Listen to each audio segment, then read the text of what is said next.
Okay, so we are continuing. We'll finish up the sugya of this chalik of Zikah at least. It says the Gemara on the bottom. Amora Abayla Rav Yosef.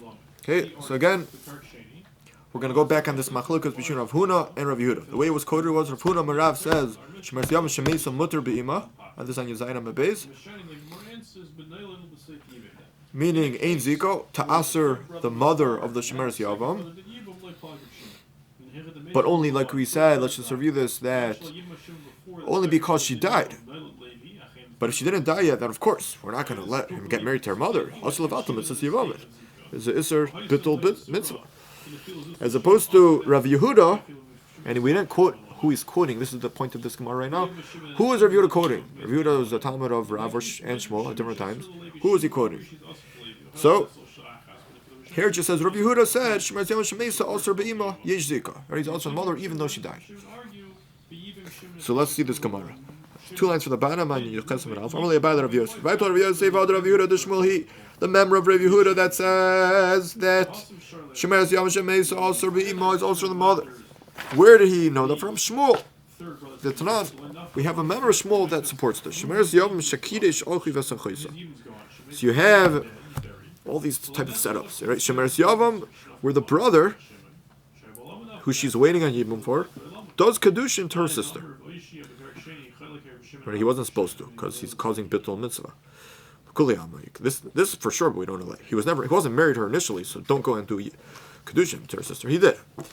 So can he go and do nesuin? Could he take her in as a wife? Mishum Rabbi Yehuda ben Beseira Amru, Omrim loy hamtin ashias achicha ma'isa. So he said in the name of Yehuda ben Beseira that this is the initial Rashi in the whole sugya. Quotes this on Yezayim and Beis. These were the Tanaim. Rabbi Beseira, Rashi said you see someone argue. He's the one that said that we tell him to wait till another brother in the story would do yibum. After that, so then he could take the woman who he did kedushin to as a full wife. Amora Shmuel halachic Rabbi Yehuda ben Beseira. And Shmuel said halachic Rabbi Beseira. So what do you see? He's paskening yesh Zikah. Because if you hold the Zikah, as soon as the man did kedushin, we're assuming, he can go and finish up with the nesuin. Because by doing the kedushin, in effect, he basically pushed off the Zikah. Meaning not the Zikah regarding Isser Erva, but the Zikah, meaning the mitzvahs yevamah. He pushed it off completely. He could go do nesuin.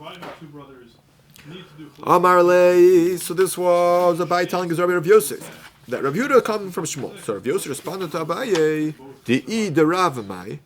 What are you bothered with? It sounds like you're bothered that if it would be that Rav Yehuda was quoting Rav, you have a kasha, and therefore you want to show like it's Shmuel's shita. What's the problem? Kasha derav. Is your problem that then you would have a contradiction in Rav because Rav Huna quoted Rav as saying Shemar Shemei Mutter be'ima Ein Zikah. Now Rav Yehuda would be saying from his Rabbi Rav Aser be'ima yesh Zikah. Is that your problem? It's a strange Gemara. Right? Like, why are you jumping to say that it must be Shmuel when you have no support to that other than the fact that Shmuel happened to hold that shita? It could be Rav. It's Machlokas Rav. I guess we have enough of the Mishas there. Like that's so schwer. Okay. Well, it says in response, came the Itmar Mashmir the Shmuel Bahaya. We have a Ferush Shmuel holding of the opinion of Yesh Zikah in this type of ramification that it would answer the relative. If you want to make Rav Yehuda be coming from Rav, you would end up with a machlokas Amoraim in what Rav said. So this is in support of what Abai is trying to say to Rav Yosef. We're not going to leave the possibility that we're going to jump to that Rav Yehuda is coming from what Shmuel holds straight out, and as opposed to going to the other idea that both Rav Yehuda and Rav Huna are quoting Rav and having a machlokas with Rav. Amora finishes off. Amar Rav Kahana, Rav Kahana said, I said over this, the sugya, the machlokas, Rav Huna, Rav Yehuda, I said over Shmuel, the whole thing to Rav Minarda. Amar, he said, Atun Hakim Maslisila. This is your version. This is how you teach it with the names that you gave. All right, we have it clear. We have the Ferush. Amar Rav Yehuda, Amar Shmuel. We have it as Rav Yehuda quoting Shmuel. He said, which is consistent with Shmuel above. But you don't need to infer the fact that Shmuel happened to say Allah Rabbi Meseira, and Rav Yehuda says Asmima that they go together. So Rav Yehuda is quoting Shmuel. It's the Ferush. But now the question is, if Shmuel really said it beferish, we have all the question now. Why did Shmuel have to tell me? We have to. It's really a question of the Gemara. We have to record Shmuel to have one said halachic and also record that Rav Yehuda came and said, Amar Shmuel, right? If you pass Rabbi Segal, that should yield asr be'imah. It should be automatic. So why do you need both recordings of Shmuel? If you just have Shmuel saying yesh zikah, meaning this piece, the Shemar Yom Shemeis asr be'imah, which you see yesh zikah, so then you would say havmin hanimila b'chad. So say fine. That's if you have one brother. You don't see clearly more than that. You have one Reuven died without children. His wife is falling to Shimon. Shimon is the only brother here. Okay, so then there's a very strong Zikah connection, because if there's a yibum or chalitzah, it's going to be to him, no one else. So there we say, fine, yesh Zikah, her, the Shemar Yom's mother, relatives are all also to Shimon. But by two, I will betray, lo. You wouldn't have known if there's two brothers that also, any of those brothers would be usher to the mother. Kamash Mulan. We have over here, Rabbi Yehuda Mesir's case is clearly, like we just said, at the top of the Amud, there's two brothers that are alive. We tell one to wait for the other brother to yibum. Kamash Mulan, even over there we tell them to wait, because there's Zikah. We say, fine, when she's alive, there's this potential for yibum chalitzah. So what's what we call Zikah. But if she would die, Zikah. In the case of Rabbi Yehuda, where she died, there would be no Zikah, and he could go and marry the relative. Meaning, the way we look at it is that, when there's potential for yibum, okay, but it turned out there was never the yibum would never come to fruition, or the chalitzah for that matter. So the whole potential dissipated, and therefore you're left with the man died, his wife died. There's no issue on the relatives. Commercial and the Zikah b'gdila paka doesn't happen. If there's Zikah, it remains. We'll come back to this idea a lot. All goes together. All right.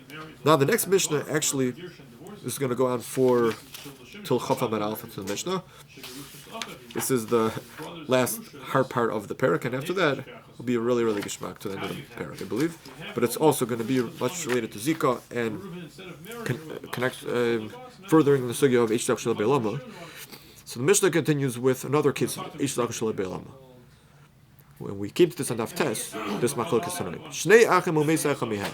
Right, two brothers, one dies. The yibum hasheni es Achos Achiv. The second brother, so in our case, Reuven died. Shimon does yibum to Reuven's wife. And only after the yibum, then the brother is born. Umeis. And now Shimon, the one who did yibum, dies. So the first Tana says, the first one is Vaita, Achos Shelo Hayah, right? She is an Achos Shelo Hayah because she originated from Reuven. She was the wife of Reuven who died. Between Reuven and Levi, Reuven's wife is an erva, Achos Ach forever. And there was never a mitzvah of yibum between them two because they were not ba'ilum together. In fact, the Shimon de yibum doesn't help. Even though they did yibum before Levi is born. Ashniya, Mishum Sarasa. And likewise, Shimon's wife, original wife, is the tzara of the erva. Also, Maimer, Umeis, Ushniya Chaleses, V'Misvemes, like in the first Mishnah, same halacha. Shimon does Maimer, he dies. So, Midirabanon, the two are tzaros, Midirais, they're not. Therefore, chalitzah with ayim. And here's Rav Shimon that we kept on bringing up in the first parak. He says no. Yibum and then Nolad is different than Nolad and then Yibum. Yibum and Nolad allows for Yibum to whichever one. Any of them are completely mutter. We don't look at her right now on the surface. We just say we don't look at her as the Achos Achiv of Reuven, but she's the Achos Achiv of Shimon. Okay, and then there's a straight Yibum. Shimon and Levi were in the world together. Says the Gemara, Amora of Oishia. So Oishia, his shita, we're going to have a tifta. Eventually, the Gemara much later is going to come on to Abshlag Rav Oishia. But we're going to work with him. He says right now that Reb Shimon in this Mishnah argues on the first Mishnah on Yuzayin Amud Aleph as well. So he holds that Noled and Yibum, Yibum and Noled, there's no Achos Shelo Hayah. The Gemara will say soon what will be the case of Achos Shelo Hayah. It's a pasuk, Yachtov, we darshan before. Mimai, how does he know that? He's only appears here. Midiktani Mishnah Yisera. The fact that there's a whole additional Mishnah here on Yevamos 18b with a whole other case of yibum v'achar and oilad, and then expressing the machlokas tanim in this case, you see that Rabbi Shimon argues even b'rishon. Why? Because because now that you have this other Mishnah in Yevamos 18b, there's no reason to have the Mishnah Yuzayim Rav. Who's that for? For who's chedesh? Leman k'tanila. Ilay b'la. If it's for the rabbanon who aser in that case, hashta yibin l'sanolad duchi ashcha beter ashkecha asher rabbanon. In our Mishnah over here, this case we just had, it's yibim and then nolad, where the encountering of this woman that potentially we would call Achos Shelo Hayah, right, is falling to Levi. She's falling to him for the first time, beheter, because she's falling from Shimon. Shimon and Levi are ba'ulim together. We're always ba'ulim together. So you could say beter ashkecha. He found her better, but yet the rabbanon say no. That's a rabbanon that we view her as Achos Shelo Hayah from Ruvain. No levachar yibei mivoi. So for Kolshkin in the previous Mishnah, we could make a kavachom ourselves that they would answer there. Elalav the Shimon is. So Elamai used to say the first Mishnah is being written in order to show Rabbi Shimon Shita, and the way you're supposed to read it is almost like, forget about the Gemara for a second. There's two Mishnahs back to back.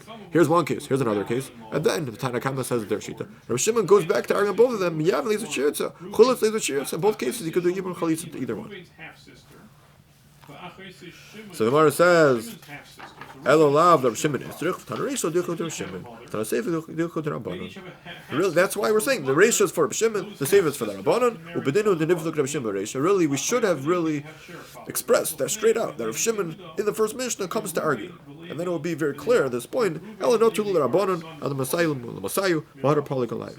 So we just wanted to wait for the Rabbanon to finish their whole shita, and then we brought in Rabbi Shimon. Now, just to understand, what is the pshat in this? How could Rabbi Shimon matter even in the first case? So the Gemara really is going to come to it very soon, but I believe Rashi already brings it up. It's basically Zikah's kekanusa.